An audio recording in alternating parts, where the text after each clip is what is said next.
I started as a rugby professional when I was 21. I moved from the west coast of Australia over to Sydney and played with our premiership club, Eastern Suburbs. After spending a couple of seasons with Eastern Suburbs, I went over to Hong Kong for an off-season, which turned it into a season. I found myself getting injured over there in the World Cup in '97, the Sevens World Cup. Compressed a disc in my neck and spent 2 years sitting on my mum and dad's couch trying to figure out what the next move was. You know, rugby was in my blood and I just wanted to play. So I accepted a deal to go back to Hong Kong and play for a club out there called Kowloon. And I was picked up by a European scout for Ulster.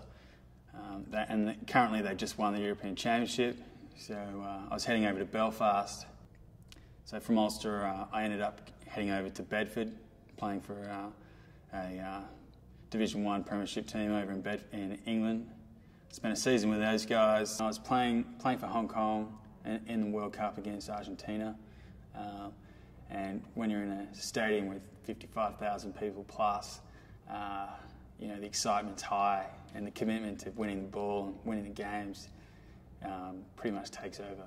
So I found myself rushing into a situation to try and win possession and went headfirst into a guy's oncoming hip. It was like being a boxer and being hit on the chin. You know, my legs went from underneath me, fell to the ground limp. I had hot pain shooting into down my right shoulder and my hand, and took a little while to get composed before I was able to leave the field. 2 years ago, I was having problems with my lower back. I thought it was sciatic pain because I'd had an initial injury on my lower back. I'd ruptured a disc when I was 18, and after recovering, I had to constantly work on strengthening my core and having therapy to maintain it while I continued playing rugby. But you know, time just got the better of me, and the longer I played, and you know, rugby is very tough on your body. It just got to that stage where it fully ruptured. You know, so I went through the recovery process. I did the physical therapy for 4 weeks. I mean, I had a great surgeon, great physical therapist, and then I just focused on the myofascial and strengthening the deep core muscles, and just used myself as a guinea pig. I wanted to see what would happen. My real motivation ultimately was to recover so I could get into a strong enough position that I could, you know, unload and load the car with the stroller for my little son, and just be strong enough to be a healthy dad, you know, and everything else after that has just been a bonus.